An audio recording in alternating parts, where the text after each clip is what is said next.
आज हम एक नए टॉपिक को लेकर आपके सामने आए हैं। ये टॉपिक है सृजनात्मकता, क्रिएटिविटी, जिसको कि सृजनात्मकता के रूप से भी बहुत सारे छात्र छात्रा इसको जानते हैं। और ये मनोविज्ञान के क्षेत्र में बहुत ही महत्वपूर्ण टॉपिक है, क्योंकि आज हम देखते हैं कि सृजनात्मकता से संबंधित जो एबिलिटी है वो लोगों के भीतर बहुत ही कम होती जा रही है। प्रारंभिक अवस्था से ही बच्चों के भीतर इस प्रकार की एबिलिटी या तो कम है या परिस्थितियां ऐसी बन रही हैं जिस कारण से उनमें क्रिएटिविटी से संबंधित एबिलिटीज़ का निरूपण नहीं हो पा रहा है। और रिजल्ट सामने है। आज हम देख रहे हैं कि दुनिया, हमारा समाज बिल्कुल ही विध्वंस के कगार पे है। और अगर इस समाज को बचाना है, अगर इस दुनिया को बचाना है, तो इस प्रकार की एबिलिटी को प्रारंभिक अवस्था से ही बच्चों के भीतर डेवलप करना होगा। अगर माता पिता के रूप में, शिक्षक के रूप में जो भूमिका आप निर्वहन करते हैं, अगर आप उन बच्चों को आगे एक बेहतर दुनिया के लिए तैयार करने के लिए प्रेरित करते हैं, तो निश्चित रूप से आपको प्रारंभिक अवस्था से ही बच्चों के भीतर क्रिएटिविटी से संबंधित एबिलिटीज़ को उनके भीतर निरूपित करना होगा। जैसे इस फील्ड में बहुत सारे लोग काम कर रहे हैं, बहुत सारे रिसर्च के रिजल्ट सामने आए हैं, बहुत सारे डेफिनेशंस सामने आए हैं, चाहे कि ईस्टर्न के हो चाहे वेस्टर्न के हो। सभी लोग, जैसे कि इस फील्ड में आपको स्टेगनर, ड्राहल, स्किनर, विल्सन, इन लोगों ने बहुत ही गहराई तक जाकर इन्होंने काम किया है। और अपने देश में भी आज बहुत सारे लोग इस फील्ड में काम कर रहे हैं, बहुत सारे रिसर्च स्कॉलर इसके फील्ड में काम कर रहे हैं। और सृजनात्मकता संबंधित बातों को सभी लोग महत्व दे रहे हैं, क्योंकि आज के वर्तमान परिप्रेक्ष्य में इसकी सबसे ज़्यादा आवश्यकता है। अब जैसे देखिए, सृजनात्मकता, क्रिएटिविटी, ये अंग्रेजी इसका रूपांतर है। जनरली अगर हम बहुत से परिभाषाओं पे गौर करें, चाहे ईस्टर्न वाले देते हो चाहे वेस्टर्न वाले देते हो, अगर तमाम परिभाषाओं पे हम गौर करें तो हम सार तत्व के रूप में यही कह सकते हैं कि क्रिएटिविटी या सृजनात्मकता से तात्पर्य हमारी एक ऐसी प्रक्रिया से है जिसमें मानसिक उद्वेलन की स्थिति में विभिन्न प्रकार के विचार आते और जाते हैं। और उस मानसिक उद्वेलन की स्थिति में जो सकारात्मक विचार जो सामने आते हैं, जिसको ज़मीन पर लाकर हम विभिन्न प्रकार के निर्माण का काम करते हैं, विभिन्न प्रकार के हम इस प्रकार के अच्छे कामों को अंजाम देते हैं। बस इसी के आलोक में सारे लोग अपनी बात को कहते हैं, अपनी परिभाषाओं को घुमा फिरा कर यहीं पर सारे लोग लाते हैं। और आप देखिए, जैसा कि मैंने पूर्व में बताया आपको कि आज सबसे ज़रूरत इस बात की है कि हम अपने बच्चों में प्रारंभिक अवस्था से ही क्रिएटिविटी से संबंधित एबिलिटीज़ को हम उनके भीतर डेवलप करें। कारण अगर ये बच्चा, इसके भीतर अगर इस प्रकार की एबिलिटी नहीं होगी, आगे चलकर ये बच्चा जब जिम्मेदार नागरिक बनेगा तो अपनी भूमिकाओं को निर्वहन करने में इसके भीतर जिस प्रकार की बातों को जितना निरूपित किया गया होगा, उसी के अनुसार वो एक समाज के लिए, वो एक देश के लिए, एक प्रदेश के लिए, एक विद्यालय के लिए, एक महाविद्यालय के लिए, वो एक अपना विभिन्न प्रकार का जो उसका जो क्रियाकलाप है वो उसको प्रस्तुत करेगा। तो हम अपने बच्चों को, चाहे परिवार में हो, चाहे विद्यालय में हो, चाहे खेल के मैदान में हो, चाहे कि निर्माण करने की किसी भी प्रकार की अवस्था में हो, हम क्या यत्न करें, हम क्या प्रयत्न करें कि उन बच्चों के भीतर विभिन्न प्रकार की इन बातों का निरूपण प्रारंभिक अवस्था से किया जा सके। उसमें सबसे पहला मैं आपके सामने चर्चा करूं कि आप अपने बच्चों को, जिन बच्चों को आप अध्यापक के रूप में पढ़ाते हैं या फिर आप माता पिता के रूप में आप उसको दक्षता देते हैं या उसको विभिन्न प्रकार के आचरण व्यवहार आप उसको सिखाते हैं, बच्चे के भीतर विभिन्न प्रकार की ईगोज होते हैं। बच्चे के भीतर बहुत सारी ऐसी बातें होती हैं जिन बातों को बड़े उनको अहमियत नहीं देते, समझते हैं कि वैसे ही इस प्रकार की बातें होती रहती है। लेकिन यही बातें जब बच्चे के भीतर घुमड़ती रहती है, जब बच्चे इन बातों को व्यक्त नहीं कर पाते, प्रस्तुत नहीं कर पाते, गेट टुगेदर नहीं कर पाते, अपने पेरेंट्स से, अपने भाई बहनों से, अपने साथियों से उसको शेयर नहीं कर पाते, तो क्रिएटिविटी के बारे में उनका बहुत ही भारी नुकसान होता है। तो आप अपने बच्चों को हमेशा आप उनको उसके भीतर जो विभिन्न प्रकार की खासकर अहम से संबंधित जो अभिव्यक्ति है उसको आप हमेशा प्रस्तुत करने का उनको अवसर दीजिए। और इसके अलावे शिक्षक के रूप में हो या माता पिता के रूप में हो या किसी प्रकार से हो, आप किसी भी रूप में बच्चों के सामने हो, उत्तर देने की पूरी स्वतंत्रता दीजिए। बहुत सारे शिक्षक बच्चों को जब उत्तर देते हैं, आधा बच्चे बोलते हैं, बीच में उसको रोक देते हैं। बहुत सारे माता पिता अपनी व्यस्तता का हवाला देकर बच्चों की बहुत सारी बातों को सुनते भी नहीं। और ऐसी स्थिति में क्या होता है कि बच्चे के भीतर जो बातें होती हैं, जिन बातों को व्यक्त करना चाहते हैं, उन बातों को व्यक्त नहीं कर पाते और फलतः उन बच्चों के भीतर इस प्रकार की बातें घुमड़ती रहती है और इसका क्रिएशन संबंधित बातों के ऊपर बड़ा ही नकारात्मक असर पड़ता है। और इसके अलावे है कि मौलिकता और लचीलेपन को हमेशा प्रोत्साहित करते रहिए। इस दुनिया में, हमारे समाज में, हमारे परिवार में, विभिन्न प्रकार के वातावरण में बहुत सारी चीज़ें ऐसी हैं जो मौलिक हैं, शाश्वत हैं, जो नैसर्गिक रूप से हमको मिली हैं, कुदरती रूप से हमको मिली हैं। ऐसी चीज़ों को आप हमेशा आप उसको आप प्रश्रय देते रहिए, प्रोत्साहित करते रहिए और साथ साथ लचीलेपन को प्रोत्साहन दीजिए। इसमें ऐसा नहीं हो कि कोई बात बिल्कुल हार्ड एंड फास्ट रूप से ही बच्चों को सिखाना है, हार्ड एंड फास्ट रूप से ही बच्चों को बताना है। सबसे ज़्यादा अहमियत इस बात की है कि आप उसमें फ्लेक्सिबिलिटी कितना ज़्यादा से ज़्यादा लाते हैं। ये काम ऐसे भी हो सकता है, ये काम ऐसे भी हो सकता है। अगर बच्चा कोई कागज़ का नाव बना रहा है ना, तो सिर्फ एक ही नहीं बताया कि ऐसे ही सिर्फ बनाया जाएगा, विभिन्न तरीक़ों से उनको बनाया जा सकता है। और ऐसे में क्या होता है कि बच्चे के भीतर क्रिएटिविटी से संबंधित जो एबिलिटी है वो उसके भीतर बड़ी मजबूती से डेवलप हो पाता है। इसके अलावे है कि डिफरेंट टाइप्स ऑफ जो हेजिटेशंस एंड फियर्स बच्चों के भीतर होते हैं, ये पालन पोषण प्रणाली से इसका बड़ा ही गहरा ताल्लुकात है।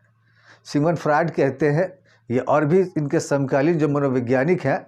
वो ये कहते हैं कि गर्भावस्था से ही इसका ताल्लुकात है। जनरली देखिएगा आप कि बहुत सारे बच्चों को जब कक्षा में बहुत सारे शिक्षक कुछ पूछते रहते हैं, कक्षा में कहते हैं कि कितने बच्चे जवाब देंगे, तो सारे बच्चे हाथ नहीं उठाते, सारे बच्चे जवाब नहीं देते। किसी का हाथ आधा उठता है, किसी का थोड़ा उठता है, किसी का पूरा उठता है। कोई उस बात को सुनकर ही कि शिक्षक कुछ बताने को कह रहे हैं वो बिल्कुल भयभीत हो जाता है। ये स्थिति ऐसी बन जाती है। तो सबसे ज़्यादा अहम इस बात को दीजिए, इस बात को समझिए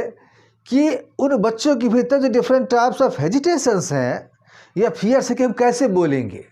हम शिक्षक के सामने कैसे बोलेंगे, अपने छात्रों के सामने कैसे बोलेंगे, अपने साथियों के सामने कैसे बोलेंगे, अपने माता पिता के सामने कैसे बोलेंगे। इस प्रकार के फियर्स बच्चों के भीतर होते हैं। इस प्रकार के फियर्स को आप दूर करने का प्रयास करें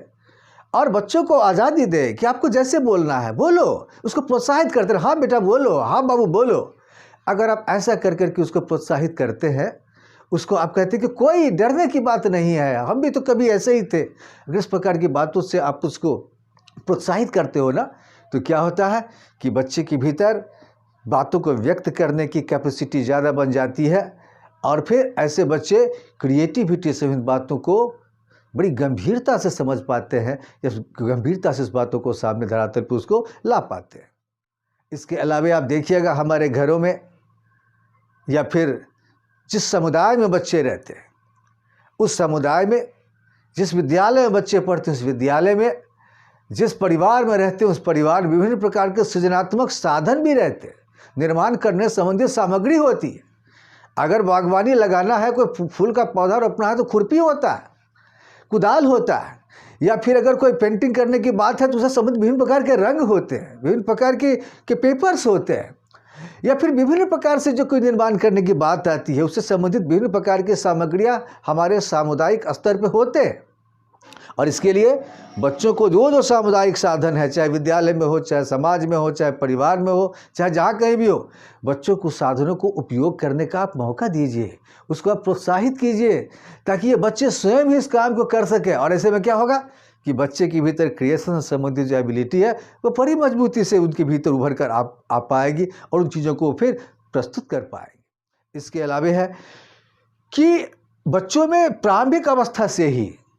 स्वस्थ आदतों का निर्माण कराइए। देखिए, माता पिता अपनी व्यस्तता का हवाला देकर, शिक्षक शिक्षिका अपनी व्यस्तता का हवाला देकर इस बात से कन्नी काट लेते हैं। देखिए, अगर बच्चों के भीतर प्रारंभिक अवस्था से ही स्वस्थ आदतें होंगी, वो सही रूप से उठेगा, बैठेगा, सही प्रकार की आदतों को डालेगा, जो एबनॉर्मल ना हो, जो असामाजिक ना हो, तो क्या होगा कि ऐसे बच्चे आगे चलकर क्रिएशन समेत बातों में रुचि लेंगे। विध्वंसात्मक बातों की तरफ इनका ध्यान ही नहीं जाएगा, एबनॉर्मल या नकारात्मक बातों की तरफ इसका ध्यान ही नहीं जाएगा, और फलतः ऐसे बच्चे क्रिएटिविटी के बारे में बिल्कुल गंभीरता सोचेंगे और इनके भीतर विभिन्न प्रकार की क्रिएशन समेत बातें स्वतः ही निरूपित हो जाएंगी। और इसके अलावा और भी बहुत सारी चीज़ें हैं, जैसे आप पेरेंट्स के रूप में हैं, आप टीचर के रूप में हैं, आप सोशल मेंबर के रूप में हैं, आप सोशल रिफॉर्मर के रूप में हैं, आप जिस किसी भी रूप में हैं, हमेशा आप बच्चों के सामने अपना उदाहरण प्रस्तुत कीजिए, अपना एग्जाम्पल प्रस्तुत कीजिए। आप बच्चों को ऐसा लगे कि फलाने चाचा, फलाने सर जो इसमें बहुत ही आगे हैं, इसमें बहुत अच्छा काम करते हैं, वो कैसे कर लेते हैं। क्योंकि देखिए, मैंने पिछले वीडियोज़ में मैंने इस बात की चर्चा की है कि बच्चे प्रारंभिक अवस्था में अनुकरण की विधि से सीखते हैं। अपने शिक्षक को, अपनी शिक्षिका को, अपने माता पिता को, अपने बड़े भाई बहनों को या समाज के विभिन्न लोगों को जब वो कुछ करते हुए देखते तो वो भी अनुकरण के माध्यम से वो सीखना चाहते हैं। और अगर प्रारंभिक अवस्था से ही अगर बच्चे अपने घरों में ये देखें कि हमारे पिता सलीके से कोई सामान को रखते हैं, हमारी माँ फलाने चीज़ का निर्माण ऐसे कर लेती है, हमारी बहन फलाने चीज़ का फ़ोटो इतना बढ़िया से बना लेती है, हमारे दादा अपने जो है विभिन्न प्रकार की के संपत्ति संबंधित चीज़ों को बड़ी सहूलियत से उसको संग्रह करके रखते हैं, तो क्या होगा कि बच्चे के भीतर क्रिएशन समेत बातें स्वतः ही निरूपित हो जाएंगी और आगे चलकर ऐसे बच्चे के भीतर क्रिएटिविटी संबंधित जो अभियोग्यता है वो बिल्कुल ही कूट कूट कर भरी होगी। एक और है सृजनात्मक चिंतन के अवरोधों से बचना। देखिए, हम हमेशा कुछ न कुछ सोचते रहते हैं, हमेशा कुछ न कुछ चिंतन करते रहते हैं, हम कभी हमारा दिमाग, ये चित्त हमारा बैठा नहीं रहता, और उसमें क्या होता है कि हम विभिन्न प्रकार के चिंतन करते हैं। अगर मान लीजिए जस्ट फॉर एग्जाम्पल कोई बच्चा किसी बागवानी को लगाने की बात सोचता है कि ऐसे यहाँ बागवानी लगाएंगे, इस बागवानी में वहाँ गेंदा का पौधा होगा, वहाँ गुलाब का पौधा होगा, वहाँ सूर्यमुखी का पौधा होगा, ऐसे में फिर ऐसे आएंगे, ऐसे जाएंगे, और फिर उसको एक सृजनात्मक रूप से एक सोच डेवलप करता है।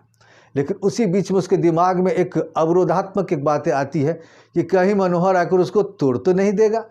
कहीं कोई जानवर आकर उस सारे फूलों को, फूल के पौधों को कहीं वो नुकसान तो नहीं पहुंचा देगा।